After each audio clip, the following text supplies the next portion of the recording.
Did you ever notice when you're cooking on your BlackStone, it has a bit of an oily taste? Maybe not as fresh as it once was? Today, we're going to show you how to diagnose that, how to repair it, and how to re-season your griddle top. Really important to know, especially if you don't use it as frequently as some others might.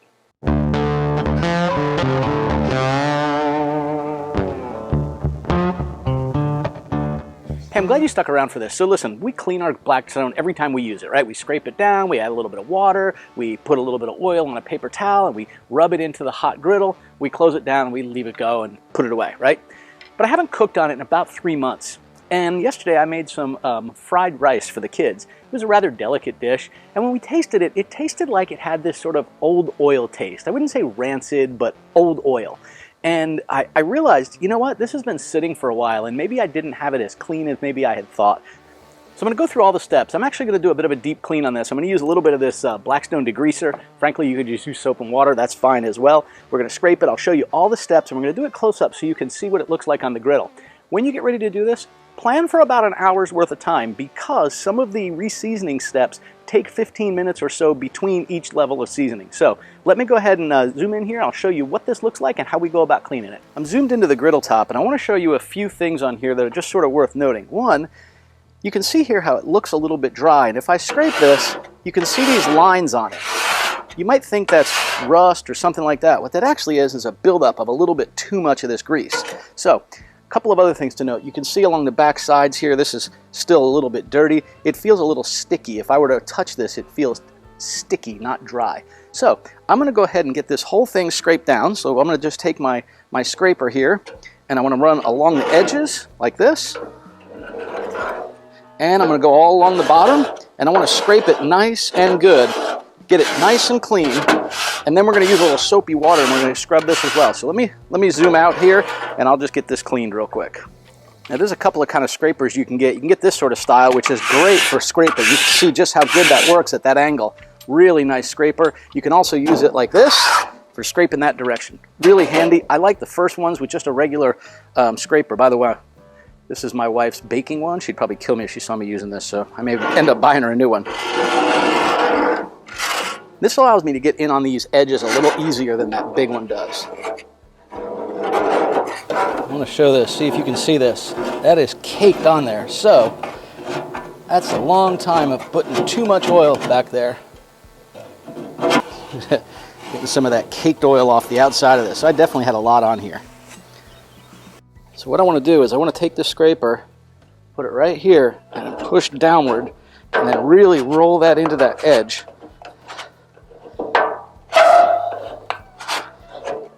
All the way along there, and then I'm going to scrape it this direction as well. All right, now I'm going to use a little bit of this degreaser just because I know this thing is heavily greased. I'm going to spray this all along on here, specifically in the edges, because I feel like that's an area that I neglect most often.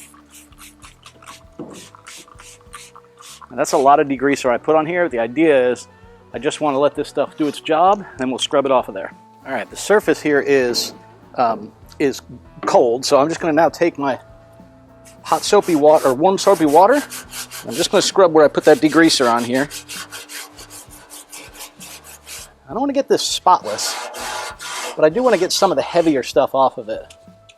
And in a minute, I'm going to turn this on, because what we don't want is moisture on here. This is metal, it will rust. It's like a cast iron skillet. All right, so now what we've done is we've scraped the whole thing, we've cleaned it, we've gotten all the excess oil off of it. I'm going to go ahead and turn it up to about medium. What we want to do is we want to get the temperature up to around 450 degrees. I need to take another bit of layer off of this. I didn't get enough of that off of there. Now, if you've got this on, this is very hot, so be very careful. This is when this scraper is really nice. Get your knuckles away from it a little further.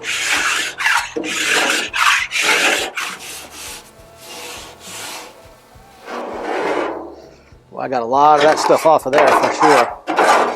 Look at that.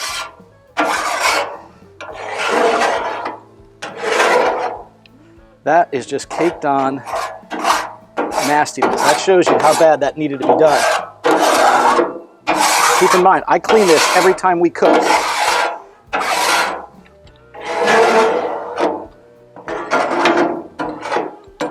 And now it's time to go ahead and re-season it. I've got it cleaned for the most part. Any of those little paper towel crumbs and whatnot are off of it. And now it's time to go ahead and season it. I'm going to go ahead and turn it up to about medium. What we want to do is we want to get the temperature up to around 450 degrees. By the way, I'm going to be seasoning it with a grapeseed oil. This is a high heat point oil. By the way, peanut oil works great. That's what's been used in diners for the longest time. But given the number of peanut allergies that are out there, I just prefer to use grapeseed oil. You want something with a high smoke point. Grapeseed oil or avocado oil. But if you get avocado oil, make sure you get 100% avocado oil. A lot of times in the grocery store, they mix it with olive oil. Has a much lower smoke point, and it'll burn. It won't taste as good. So I like using one of these little temperature control deals. This is a Harbor Freight special. It's been sitting in the drawer out here for the last 3 years, and shockingly, it still works. So, okay, with that, let's go ahead and get this thing turned on, and then we'll go ahead and season our first layer. Remember, we're going to season this 3 times, and we want to let all of the oil burn off before we apply the next one. So let's get the heat turned on, and we'll get ready to get that thing up to temperature. Go to my light mode here. First flame, second flame, third flame, fourth flame. All right. Now I'm going to leave this on, medium to high, just till it gets up to temperature. I'm going to do about 3 tablespoons of this olive oil. 1, 1.5, 2.5, maybe 3 there.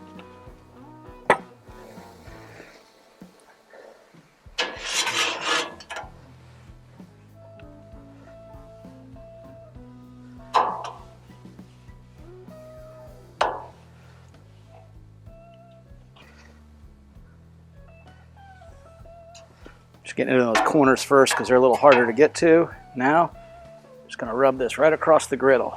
That looks so much better. I got my smoke going, which is good. That means it's burning some of that off. That's what we want to see.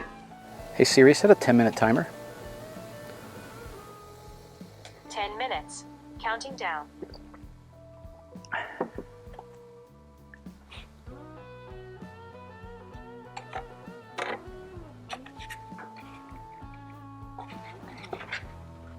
All right, that's been on for 10 minutes. You can see it's not smoking much anymore. Now we're going to do another 2.5 tablespoons or so. Use our same rag here. Ooh, a lot rolled down to that low side over there. Now be careful when you're sloshing this around. It is hot, hot, hot. But more in that little corner down there. So again, we just want to rub this all throughout here. Go up on our sides and in our corners. Want to get any excess off down in this little trough there on the low side. All right. And you'll see, getting to where it's smoking, we'll let that go for another 10 minutes. Oh, perfect. We're anywhere from 520 to 490. So we're right at the right temperature. You can see it's not quite dried off here, so we've got a little bit more to go. You can still see a little bit of that smoke rolling. We'll probably give it another 3 to 5 minutes, and then we'll put another 3 tablespoons of oil on here and cook that off. All right, it's been another 5 minutes or so. It's time to go ahead and do our last sort of coating of this. It's still smoking a little bit, so I'm going to use a little less oil. I'm probably going to do 1.5 tablespoons to 2 tablespoons only here. Grab our towel, which is already pretty wet. I'm going to use that to spread this.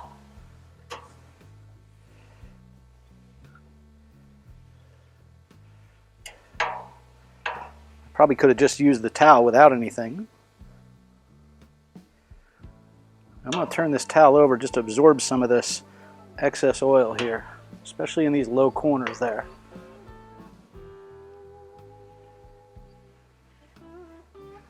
All right, I'll let that cook off of there. All right, so that third coat is about 9-10 minutes in. There's just a small amount of smoke burning off of there. It's almost done. I hope you found this useful. Again, this is all about how did you troubleshoot or determine that your griddle needed to be clean. Things weren't sticking, everything was working pretty well, but the taste just seemed a little off, a little greasy, a little dirty greasy. And this has been, gosh, honestly, since I've done a deep clean like that, it's been 1.5 years. And I cook on this thing pretty frequently, short of the last couple of months.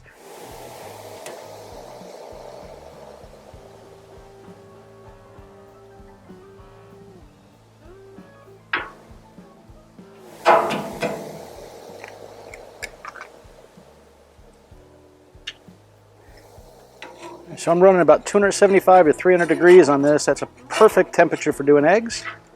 I'm gonna flip that guy right over.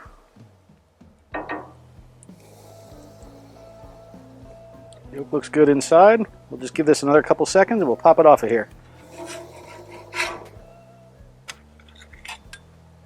All right, we got our egg here. Let's just go ahead and give that a cut right through. Look at that, nice runny yolk, perfect. Now remember, we're doing all of this to see how well did we get the flavor on that. I'm purposely choosing an egg because it's unbelievably delicate. I shouldn't taste any oil or old oil or even a rancid taste to it.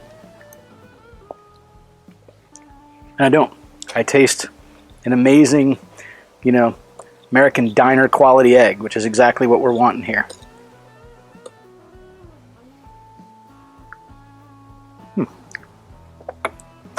I guess I get to eat an egg.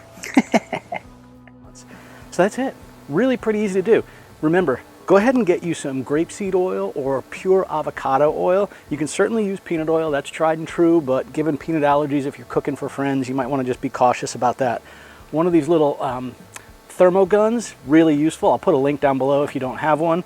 And honestly, buying a $1.25 little washcloths over at Wally World or the Dollar Tree is a great way to do this. You can just throw the darn things away and you're all sort of set, especially given as often as it has to happen. So with that, I bid you farewell, my friends. Thank you, and I'll see you next week at another BlackStone grilling video.